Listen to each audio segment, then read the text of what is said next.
کسی اور نے ملامت کی یا نہیں کی، تمہارے اندر کوئی شے ہے جو ملامت کر رہے ہیں، دیکھو تم نے فلاں شخص کا دل توڑ دیا، یہ اچھا کام ہے۔ یہ ہے لوامہ، جس کی قسم کھائی گئی، لا اقسم بیوم القیامت ولا اقسم بالنفس اللوامہ۔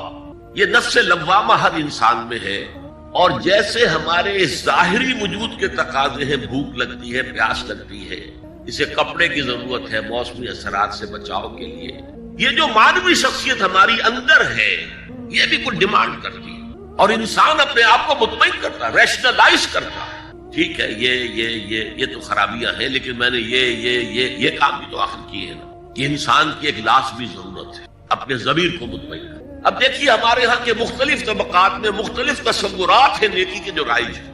ہمارے ہاں ایک مذہبی طبقہ ہے جس کے نزدیک اصل اہمیت ریچولز کی ہے، عبادات کی ہے، رسومات کی ہے۔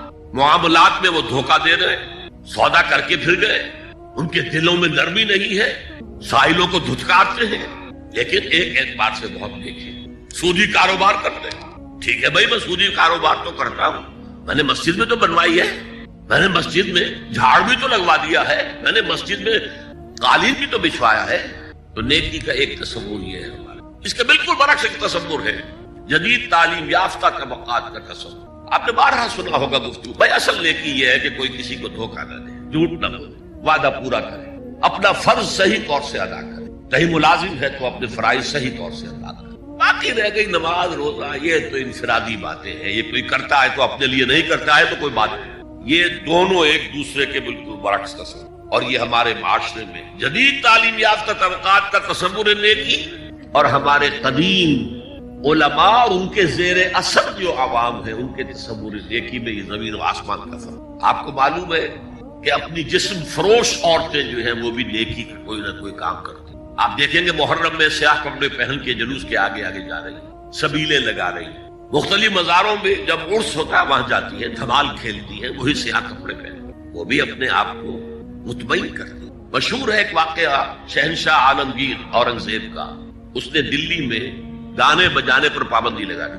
اب ظاہر بات ہے جن کا یہ پیشہ تھا ان کا دھندا ختم تو آمدنی ختم، لاکھ کوششیں کی لیکن اورنگزیب ٹس سے بس نہیں ہوا۔ پھر انہوں نے ایک عجیب ترکیب کی، وہ دریائے جمنا بالکل ساتھ بہتا تھا، یہ قلعہ اس شکل میں بنایا گیا، اب تو ذرا فاصلے پر، تو ایک کشتی میں وہ جمع ہو گئے، سازندے بھی اور ساز بھی، اور گاتے بجاتے ہوئے۔ انہیں معلوم تھا فلاں وقت جو ہے بادشاہ جھروکے میں بیٹھ کر دریا کی سیر کرتا ہے، وہاں سے گزرے اور ایک شعر گاتے ہوئے گزرے، در کوئے نیک نامی مارا گزر نہ دارن، گر تو نمی پسندی تقدیر قدارا۔ در کوئے نیک نامی، یہ نیکی جو ہے اس کے کوچے میں ہمارا گزر ہی نہیں ہے۔ در کوئے نیک نامی مارا گزر نہ دارن، یہ تو اللہ کی طرف سے فیصلہ ہے، اس کی مقرر کردہ تقدیر ہے۔ گر تو نمی پسندی تغییر کل قزارا، اگر تجھے پسند نہیں ہے تو تقدیر بدل دے۔ تو بادشاہ ہنس پڑا اور اس نے کہا کہ ٹھیک ہے بھائی، گانے بجانے کی حد ہے، تمہیں جانا۔ تو ہر ایک طبقے کا اپنا ایک تصور ہے نیکی کا۔ جیسے میں نے پہلے عرض کیا، بڑے بڑے ڈاکو جو ہیں وہ اپنے علاقے کے بیواؤں یتیموں کی سرپرستی کرتے، ویسے نہایت درندگی، صفاقی، انسانی جان کی کوئی حیثیت ہی نہیں۔ تو نیکی اصل میں کس شے کا نام ہے، کون سی چڑیا کا نام ہے، نیکی حقیقت میں کیا ہے، وہ ہے اس آیت کا مضمون۔ میں مثال دیا کرتا ہوں، ایک عام قصہ ہے کہ کسی گاؤں میں پہلی مرتبہ ہاتھی آیا۔ اب وہاں نابینا لوگ جو تھے انہیں بھی پتہ چلا ایک عجیب جانور آیا ہے، وہ آئے اور کسی نے اس کی ٹانگ کو ٹٹولا، اس نے کہا ہاتھی ایک ستون کے مانند ہے۔ کسی کا اس کے کان کے اوپر ہاتھ پڑا، اس نے کہا چھاج کے مانند ہے وہ۔ کسی نے پیٹ کو ٹٹولا، بہت بڑا ڈھول ہے وہ۔ بالکل یہی معاملہ ہے نیکی کے تصور کے بارے میں۔ اڑائے کچھ ورق لالے نے، کچھ نرگس نے، کچھ گل نے، چمن میں ہر طرف بکھری ہوئی ہے داستان میری۔ کسی نے نیکی کا ایک حصہ لے لیا، کسی نے دوسرا لے لیا، کسی نے تیسرا لے لیا۔ وہ مکمل سراپا نیکی، حقیقی نیکی کس میں ہے، یہ ہے اس آیت کا مضمون۔ اب چوتھے نمبر پر یہ تمہیدی باتیں جو میں عرض کر رہا ہوں، اس آیت کا پس منظر کیا ہے جسے ہم کہتے ہیں شان نزول۔ کیا بحث چل رہی تھی جس میں ہدایت کے لیے یہ آیت نازل ہوئی؟ ذہن میں رکھیے کہ تحویل قبلہ اس آیت کا پس منظر ہے، شان نزول۔ آپ کو معلوم ہے مکے میں جب تک حضور رہے، آپ جب نماز پڑھتے تھے تو آپ جنوبی جانب کھڑے ہوتے تھے، یعنی رکن یمانی اور وہ کونا کہ جس میں حجر اسود نصب ہے، ان دونوں کے درمیان کھڑے ہوئے کعبے کی طرف رخ کیا، تو اسی رخ پر بیت المقدس بھی ہے۔ اسے کہتے ہیں استقبال قبلتین، دونوں قبلوں کا بیک وقت استقبال ہو گیا، رخ ہو گیا دونوں طرف، خانہ کعبہ کے بھی اور بیت المقدس کے بھی۔ مدینے میں آ کر تو یہ ناممکن ہے۔ اب اگر کعبے کی طرف رخ کرو گے تو بیت المقدس کی طرف پشت ہو جائے گی، وہ شمال میں ہے، یہ جنوب میں ہے۔ اگر بیت المقدس کی طرف رخ کرو گے تو کعبے کی طرف پیٹھ ہوگی۔ لیکن آپ کو معلوم ہے کہ حضور نے 16 یا 17 مہینے مدینے آنے کے بعد بیت المقدس کی طرف رخ کر کے نماز پڑھی۔ اب ایک شکل تو یہ ہے کہ یہ حضور کا ذاتی اجتہاد ہو اور اس کو اللہ نے تسلیم کر لیا ہو کہ ٹھیک ہے، یہ بھی ممکن ہے۔ اسے تقریر کہتے ہیں اصطلاح میں۔ حدیث کس چیز کا نام ہے؟ حضور کا قول یا فعل یا تقریر۔ پہلی دونوں چیزیں تو آپ جانتے، قول اور فعل۔ یہ تقریر کیا ہے؟ حضور کے سامنے کوئی کام کیا گیا اور حضور نے نہیں روکا، تو امپلائڈ ہے اس کے اندر کہ یہ کام حرام نہیں ہے، حضور کے سامنے ہوا ہے، آپ نے روکا نہیں۔ تو اگر یہ ذاتی اجتہاد تھا تو تقریر ہو گئی اس کی اللہ کی طرف۔ لیکن زیادہ غالب پہلو یہ ہے کہ یہ اللہ کے حکم سے حضور نے کیا، اور یہ حکم وحی خفی کے ذریعے سے آیا، اس لیے کہ قرآن مجید میں اس کا ذکر نہیں کہ اللہ نے حکم دیا ہو کہ اے محمد صلی اللہ علیہ وسلم اب آپ اور آپ کے ساتھی بیت المقدس کی طرف رخ کر کے نماز پڑھے، یہ نہیں ہے۔ تو یہ وحی خفی، وحی جلی، وحی خفی، دو قسم کی وحیاں حضور کو ہوتی۔ نبی کے لیے تو وحی خفی بھی وحی جلی کے حق اسی کے حکم میں ہے، لیکن عام آدمی کا کوئی ولی اللہ بڑے سے بڑا ہو، اس کی بھی اس کا کشف، اس کا الہام حجت نہیں ہے دین میں۔ بہرحال یہ شاید حضور کو اللہ نے وحی خفی کے ذریعے حکم دیا۔ اس کا ایک بہت بڑا سیاسی فائدہ ہوا حضور کو، اور وہ یہ کہ مدینے میں آ کر آپ کا واسطہ پڑا یہودیوں سے۔ وہ بہت منظم تھے، تعلیم یافتہ تھے، بہت کلچرڈ تھے، ان کے ہاں فقہا تھے، ان کے ہاں مفتی لوگ موجود۔ اگر فوری طور پر تصادم یہود کے ساتھ ہو جاتا تو حضور کے قدم مدینے میں جمنا آسان نہ ہوتا۔ یہ جب آپ نے بیت المقدس کی طرف رخ کر کے نماز پڑھی تو یہودیوں نے سمجھا چلو کوئی بات نہیں ہے، تو ہمارے کیمپ فالوورز ہیں، ہمارے قبلے کا رخ کر رہے ہیں، لہذا فوری طور پر ان کی طرف سے کوئی مخالفت وہ پیش نہیں۔ اور اس 16 مہینے میں حضور کو اپنے قدم جمانے کا مدینہ منورہ میں پورا موقع، بلکہ پہلے 6 مہینے اس میں جو ہے بہت ڈیسائسو ہے۔ 3 کام آپ نے 6 مہینے میں کیے ہیں تو بالآخر بہت ہی زیادہ فیصلہ کن ثابت۔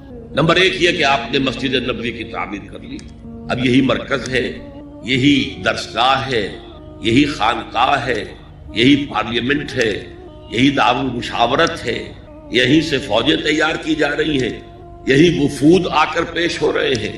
بہرحال ایک مرکز مہیا ہو گیا۔ نمبر 2 یہ کہ مہاجرین میں اور انصار میں مواخات، ایک مہاجر ایک Ansari, they were declared brothers۔ یہ تھی انٹیگریشن آف دی سوسائٹی۔ اور تیسرا کام آپ نے یہ کیا اسی دوران میں، جس کا تعلق اس حکمت عملی کے ساتھ بہت گہرا بن جاتا ہے، کہ یہود کو جکڑ لیا ایک معاہدے میں، میثاق مدینہ، کہ اگر مدینے پر کوئی باہر سے حملہ آور آیا تو ہم سب مل کر واحد امت کی حیثیت سے مدینے کا دفاع کریں گے۔ جوائنٹ ڈیفنس آف مدینہ کا پیکٹ ہو گیا، اور یہ چیز بھی حضور کی کامیابی میں بہت فیصلہ کن ثابت ہے۔ تو اس اعتبار سے یہ تحویل قبلہ جب پھر ہوئی ہے، اور میں نے جو کہا تھا کہ اللہ نے ہی کوئی حکم دیا تھا وحی خفی کے ذریعے، وہ اس سے ثابت ہوتا ہے کہ نہ صرف بہت سے مہاجرین پر یہ بات شاخ گزر رہی تھی، خود حضور پر بھی شاخ گزر رہی تھی کہ میں پیٹھ کیے ہوئے ہوں کعبے کی طرف۔ چنانچہ قرآن مجید میں آیا ہے قد نرا تقلب وجهك في السماء، اے نبی ہم آپ کے چہرے کا، نگاہوں کا آسمان کی طرف اٹھنا بار بار دیکھتے رہے۔ آپ منتظر تھے کہ وقت آئے، حکم آئے، وحی آئے، اور میں رخ بدل۔ وما جعلنا القبلة التي كنت عليها الا لنعلم من يتبع الرسول ممن ينقلب على عقبيه، یہ اللہ نے اپنی طرف منسوب کر دیا، اور ہم نے وہ قبلہ جس پر تم اب تک رہے ہو 16 مہینے 17 مہینے یہ مقرر کیا تھا تاکہ دیکھ لیں کہ کون ہے رسول کا اتباع کرنے والے اور کون ہے جو اپنے الٹے پاؤں پھر جانے والے۔ کیا مطلب ہے اس کا؟ مہاجرین مکے سے آئے تھے، ان کے دلوں میں عظمت جو ہے کعبے کی وہ پلی ہوئی تھی اندر ٹھوک ٹھوک کر۔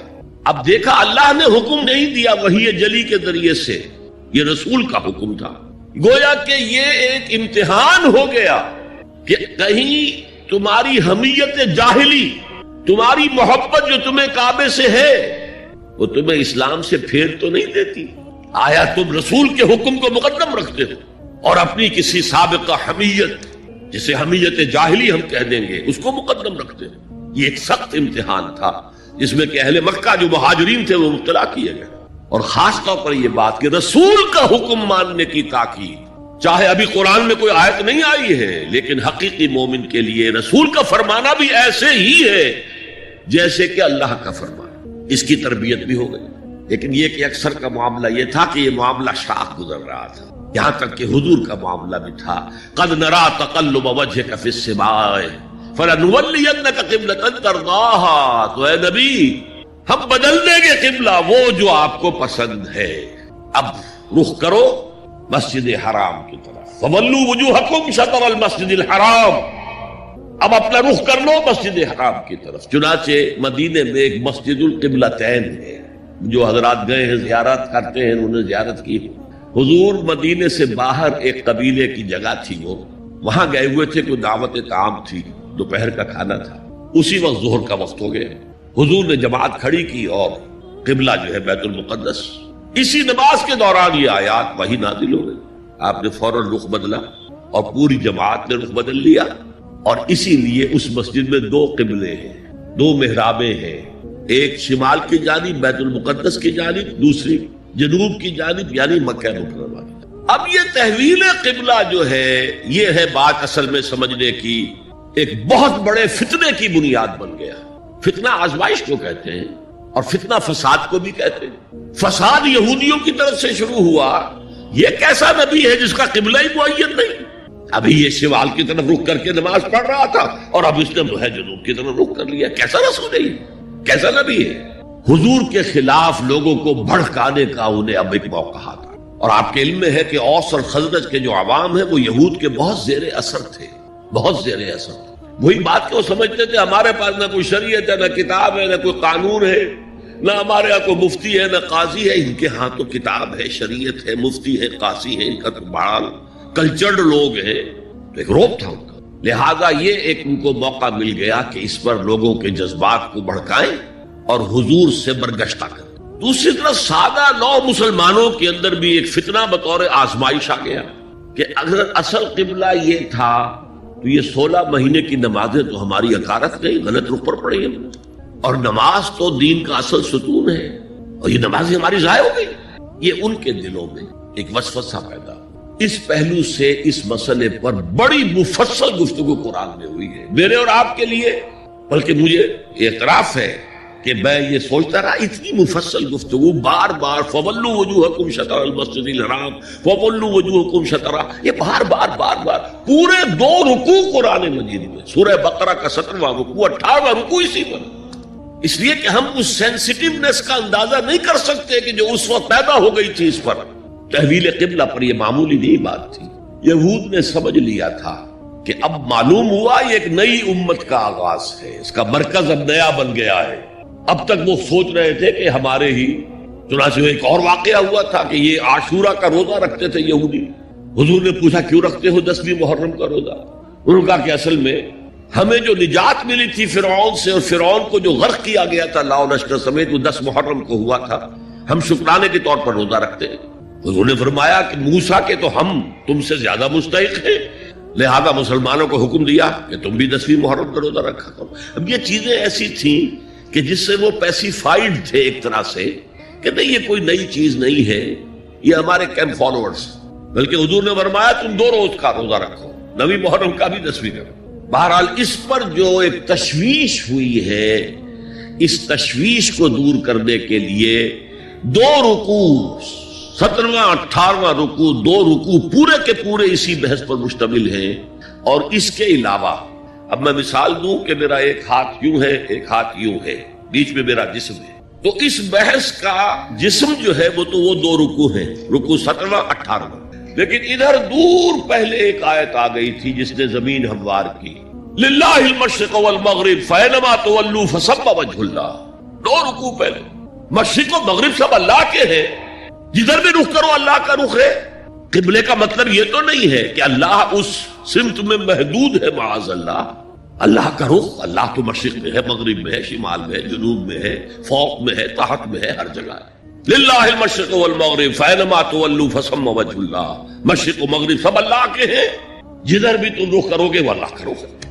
یہ ایک تمہید ہو گئی تھی۔ اس کے بعد ویسے وہاں جا کر عجیب سا محسوس ہوتا ہے کہ یہاں تو کوئی سیاق و سباق تو تھا نہیں، یہ آیت کس حوالے سے آئی ہے؟ اصل میں اس بحث کے لیے تمہید وہاں سے شروع کر کے بات چھوڑ دی گئی، اور پھر 2 رکوع آگے جو ہے وہ یہ آیت آ گئی کہ اگر ابھی کوئی ریزیڈول ایفیکٹ باقی ہے تو اب ان سے کہا جا رہا ہے سخن شناس نہیں دل برا خطائی جاست۔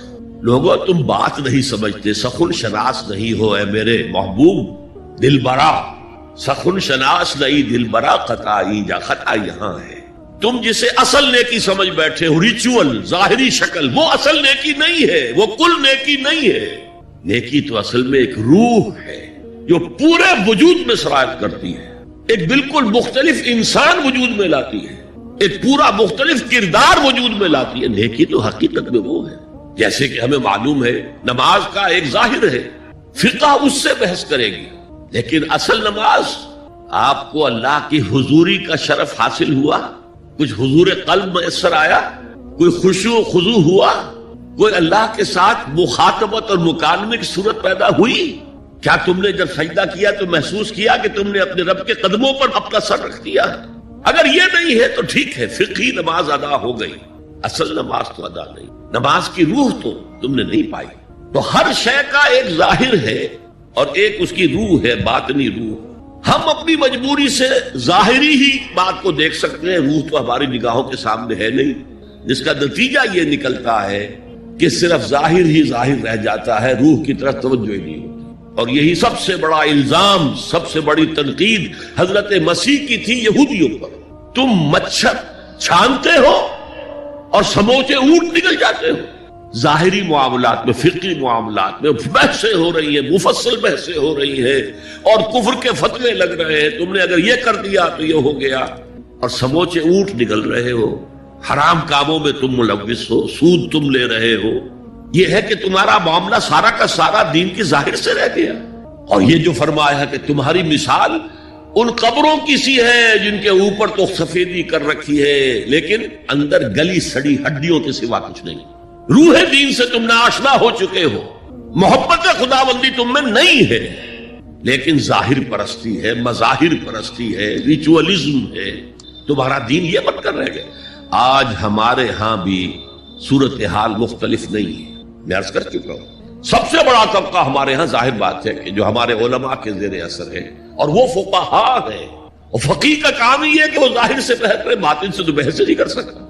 لہذا ریچولز ہی ریچولز رہ گئے ہیں، حقیقی روح ہر شے کی ختم ہو چکی ہے۔ رہ گئی رسم اذان روح بلالی نہ رہی، اور فلسفہ رہ گیا تلقین غزالی نہ رہی۔ نماز و روزہ و قربانی و حج یہ سب باقی ہے، تو باقی نہیں۔ اب آئیے اس پر غور کیجئے، جو میں نے عرض کیا تھا لیس البر، اب زبر اور پیش میں زمین و آسمان کا فرق ہو جاتا ہے۔ لیس البر ہوتا جیسا کہ ہے سورہ بقرہ میں آگے جا کر، لیس البر ان تاتوا البیوت من ظہورہا، ان کے ہاں یہ قاعدہ تھا یا ایک رواج ہو گیا تھا کہ اگر احرام باندھ کر گھر سے نکل آئے اور اب کسی ضرورت سے گھر جانا پڑا، دروازے سے نہیں داخل ہوئے، ایک دفعہ احرام باندھ کے نکل آئے، اب کیسے جائیں واپس؟ تو گھر کے پچھواڑے سے دیوار پھلانگ کے جاتے تھے۔ تو وہاں کہا یہ کوئی نیکی نہیں ہے۔ لیس البر ہوتا تو اس کا مطلب ہوتا سرے سے کوئی نیکی نہیں ہے، یہ تو ہمارا من گھڑت ایک خیال ہے۔ لیس البر یہ خبر ہے جسے مقدم کیا گیا ہے، اور اس کا مفہوم اب ہو گیا حصر کا، کل نیکی یہ نہیں ہے، یعنی نیکی کا ظاہر بھی ضروری ہے۔ یہ نہ سمجھو کہ نماز کا ظاہر کوئی معنی نہیں رکھتا، طہارت حاصل ہوئی ہے یا نہیں ہوئی ہے، وضو صحیح ہوا ہے یا نہیں ہوا ہے، جو پانی استعمال کیا تھا وہ بھی پاک تھا کہ نہیں تھا، یہ ساری چیزیں ضروری ہیں، دین کا ظاہر بھی ضروری ہے۔ یہ نہ نفی کیجئے کہ ان فقہا کا کیا ہے، ظاہر ہی کو لیتے ہیں۔ ہمارے ہاں بعض جو ہے انتہا پسند جو ہے، جو ملنگ ٹائپ صوفی ہوتے ہیں، ایک تو حقیقی کوئی صوفی ہو، ایک ملنگ تھا، وہ ان تمام چیزوں کو چھوڑ بیٹھتے۔ جیسے میں نے آپ کو شعر سنایا تھا اور اختلاف بھی کیا تھا، مولانا روم نے کچھ زیادتی کی ہے، سختی کی ہے، انداز بیان اچھا نہیں ہے، کہ ماز قرآن مغزہ برداشتیم استخاں پیش سگاں انداختیم، ہم نے قرآن سے اس کا اصل مغز جو ہے وہ کشید کر لیا ہے، ہڈی کا گودا ہم نے کھینچ لیا، اب ہڈی خالی ہمیں پھینک دی۔ یہ ہمارے صوفیہ میں سے بعض کا طرز عمل رہا ہے جو غلط ہے۔ نہیں، ظاہر بھی اہم ہے، ظاہر بھی نیکی ہے۔ صلو کما رأیتمونی اصلی، نماز پڑھو اسی طرح جیسے مجھے دیکھتے ہو کہ میں نماز پڑھتا ہوں، ظاہر بھی کنفرم کرنا چاہیے اس کے ساتھ، لیکن اصل شے نماز میں توجہ ہے، انابت ہے، خشوع ہے، خضوع ہے، حضور قلب ہے۔ لہذا یہاں ترجمہ ہوگا کل نیکی یہی نہیں ہے کہ تم اپنے چہرے مشرق اور مغرب کی طرف کر لو، یہ تو ظاہر ہے۔ اور اس میں مجھے غالب کا شعر یاد آ رہا ہے، قبلے کو اہل نظر قبلہ نما کہتے ہیں، ہے پرے سرحد ادراک سے اپنا مسجود۔ جسے ہم سجدہ کر رہے ہیں وہ تو ہمارے ادراک اور شعور اور وہم اور خیال اور تصور اور تخیل سے وراء الورا وراء الورا وراء الورا ہے، پرے سرحد ادراک سے اپنا مسجود۔ قبلے کو اہل نظر قبلہ نما کہتے ہیں، یہ کعبہ تو قبلہ نما ہے۔ بہرحال اب اس کی نفی کرتے ہوئے، جزوی نفی، کلی نفی نہیں ہے، لیس البر، کل نیکی یہ نہیں ہے کہ تم اپنے چہرے مشرق اور مغرب کی طرف کر لو، ولکن البر، بلکہ نیکی اس کی ہے، یہاں پر بھی اب لفظ محذوف ہے، ولکن البر بر من آمن باللہ والیوم الآخر، نیکی تو حقیقت میں اس کی ہے۔ اس میں آگے بڑھنے سے پہلے مجھے یاد آیا کہ میں بر کے مفہوم پر بھی کچھ گفتگو کر لوں۔ بر کسے کہتے ہیں؟ بہت عمدہ باتیں جو ہے پہلے کہی ہیں۔ بر اور بر یہ دونوں مادہ تو ایک ہی ہے، بحر و بر۔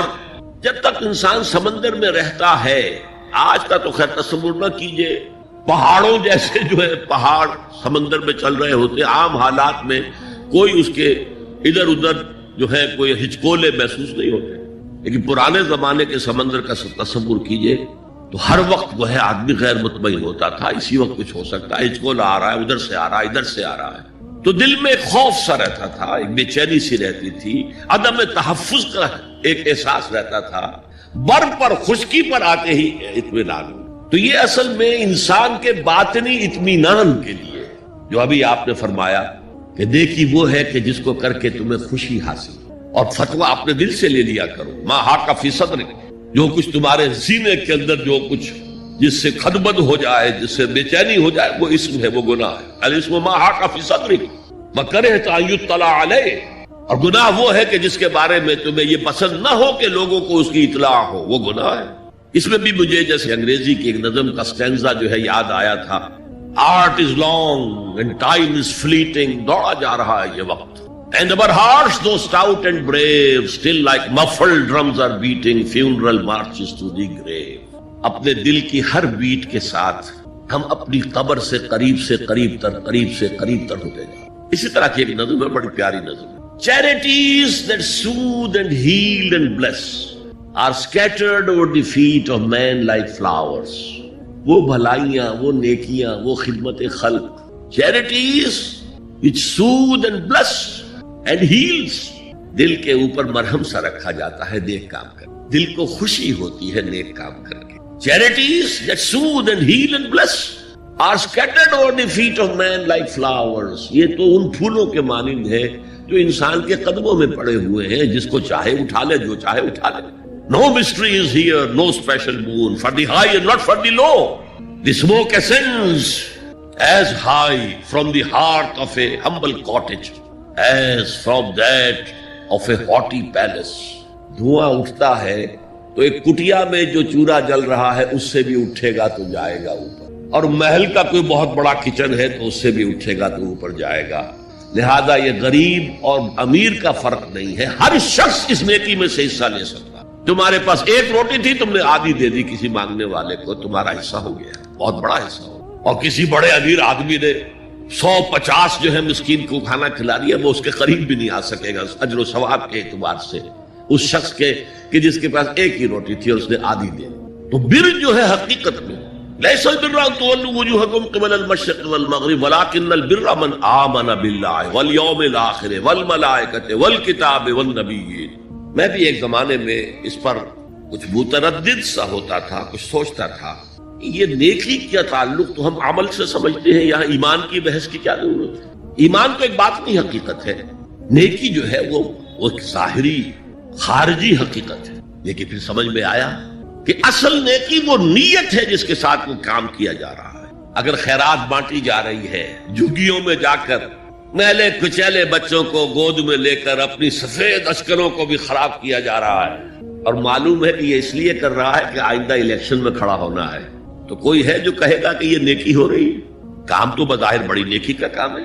نیکی کے لیے شرط اول اللہ پر ایمان ہے، اس کی موٹیویشن لو آف گاڈ، اس کے سوا اگر کوئی اور موٹیو ہے، اگر دنیا میں شہرت چاہیے، اگر اس نیکی کے ذریعے سے بھی مال کمانے کا معاملہ ہے، دھندا ہے، نیکی کے پردے میں دھندا ہو رہا ہے، وہ نیکی نہیں ہے، چاہے ظاہری اعتبار سے وہ بہت بڑی نیکی ہو۔ تو سب سے پہلا مسئلہ نیت کا ہے، نیت کا ہے، نیت کا ہے، کس ارادے کے تحت یہ نیکی کی جا رہی ہے، کیا مقصود ہے، کیا مطلوب ہے۔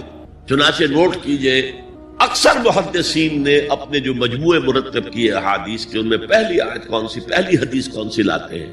حضرت عمر رضی اللہ تعالیٰ عنہ سے روایت ہے، انما الاعمال بالنیات، نیکیوں کا، نیک اعمال کا دار و مدار نیتوں پر ہے، وانما لکل امرئ ما نویٰ، ہر شخص کو وہی کچھ ملا گا جس کی اس نے نیت کی ہوگی۔ فمن كانت ہجرتہ الی اللہ ورسولہ فہجرتہ الی اللہ ورسولہ، جو کوئی ہجرت کر رہا ہے، مکے میں گھر بار چھوڑ کر جا رہا ہے، اپنے وطن کو ترک کر کے جا رہا ہے مدینے کی طرف، صرف اللہ اور رسول کے لیے، اس کی ہجرت اللہ اور اس کے رسول کے لیے۔ ومن كانت ہجرتہ للدنیا یصیبها، اور اگر اس شخص کی ہجرت دنیا کے لیے ہے کہ اس کو حاصل کر لے، مثلا میں دیتا ہوں مثال، ایک مسلمان تھا، اس کا کوئی کاروبار تھا، اس کے خریدار مسلمان ہی تھے، وہ جا رہے ہیں، اب کیا کرے گا، مشرکوں نے سو تو اس کا سامان نہیں لینا، اب وہ بھی چلے جا رہے ہیں۔ یہ اللہ کو معلوم ہے کہ اس کے ہجرت کا اصل سبب کیا ہے، ہم نہیں طے کر سکتے، لیکن اللہ کے ہاں جو کھاتا کھلا ہوا ہے، اس کی یہ ہجرت جو ہے اللہ اور اس کے رسول کے لیے شمار نہیں۔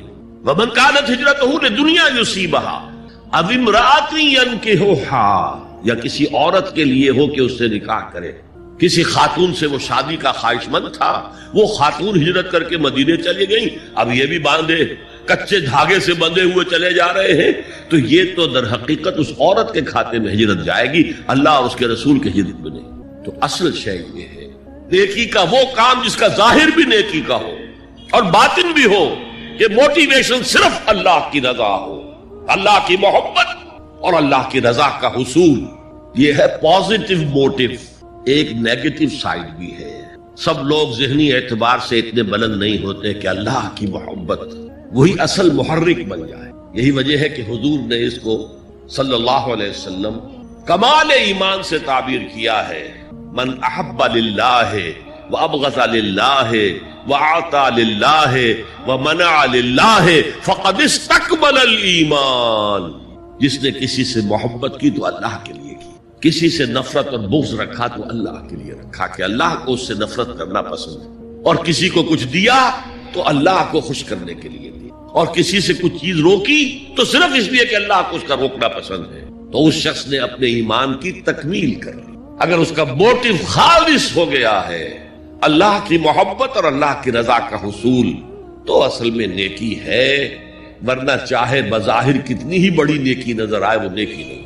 لیکن جو لوگ اس حد تک نہ پہنچ پائے ہوں، استکمال ایمان تک، تکمیل ایمان تک، تو ان کے لیے ایک اور موٹیو بھی ہے، والیوم الآخر، قیامت کا دن، جزا و سزا کا یقین، اللہ کا خوف، آخرت کے محاسبے کا خوف۔ خوف بھی ایک بہت بڑا موٹیو ہے، بہت بڑی موٹیویٹنگ فورس۔ اب میں یوں کہوں گا کہ اگر کسی عمل کا محرک ہے صرف اللہ کی محبت، اس کی رضا کا حصول اور آخرت کی نجات، تو وہ نیکی ہے۔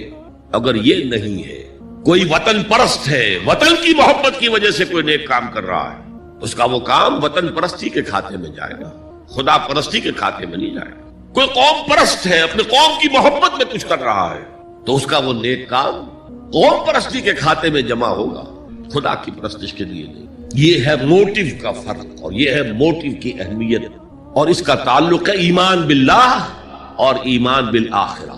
ایک حدیث میں حضور نے فرمایا کہ قیامت کے دن سب سے پہلے 3 اشخاص کا معاملہ پیش ہوگا۔ ایک وہ تھا کہ جو اللہ کی راہ میں جنگ کرتا ہوا مارا گیا تھا، دنیا میں شہید سمجھا جا رہا ہے۔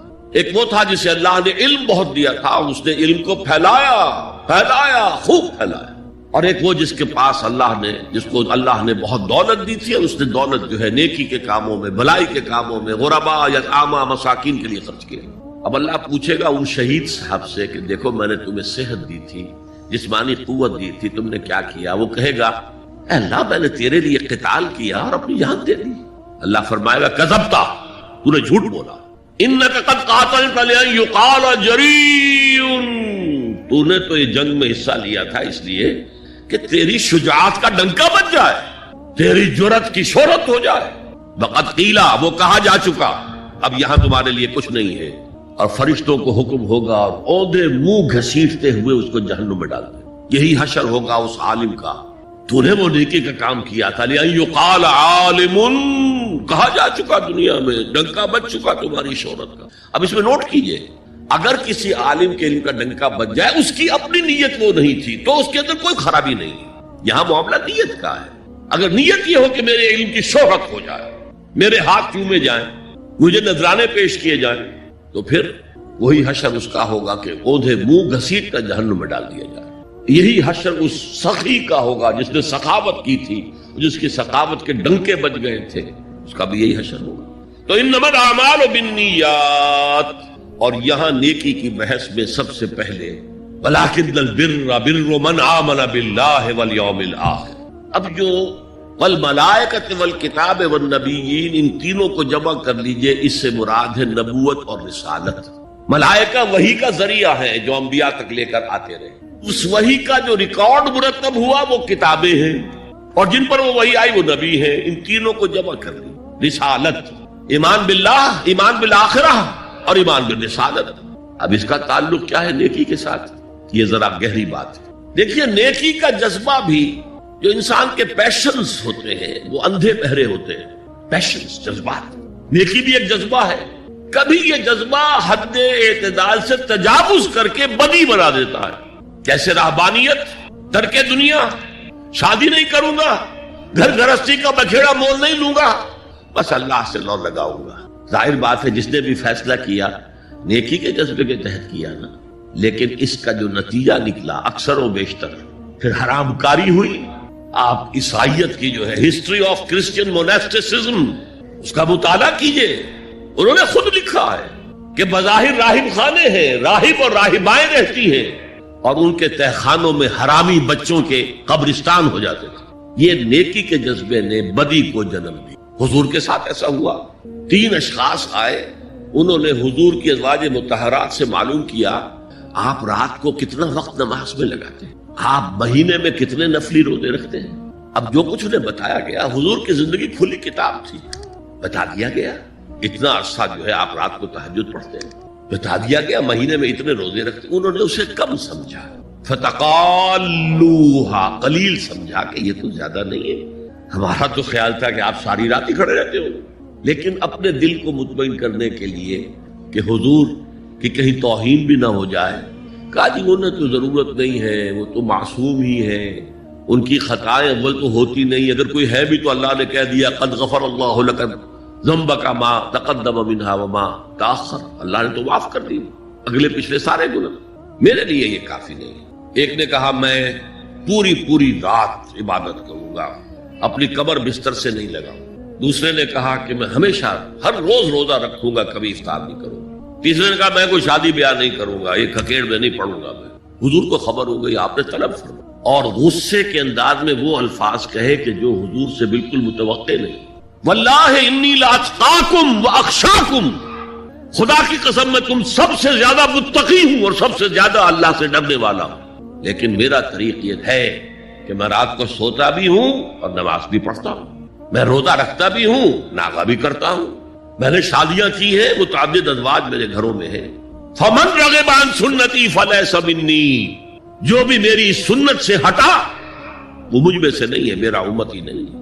تو نیکی کا جذبہ بھی حد اعتدال سے تجاوز کر کے بدی کو جنم دے سکتا ہے۔ ایک صحابی، نوجوان صحابہ میں سے عبداللہ ابن عمرو ابن العاص عجیب یہ بات ہے کہ باپ جو ہے بہت بڑا سیاستدان، بہت بڑا جری سپہ سالار، بہت بڑا حکمران، حضرت عمرو بن العاص، بیٹا نہایت زاہد و عابد، مرتاس، زاہد مرتاس، ساری رات کھڑے ہیں، بستر سے کمر ہی نہیں لگائی، ہر روز روزے سے ہیں۔ یہ خبر دی گئی حضور کو تو آپ نے طلب فرمایا، یا عبداللہ اولم اخبر انک تقوم اللیل وتصوم النہار، اے عبداللہ مجھے یہ خبر نہیں دی گئی ہے، یعنی یہ بات جو ہے صحیح ہے کہ نہیں کہ تم ساری رات عبادت کرتے ہو، ہر روز روزہ رکھتے ہو؟ کیا کہہ سکتے تھے؟ بلا یا رسول اللہ، حضور ایسا تو ہے۔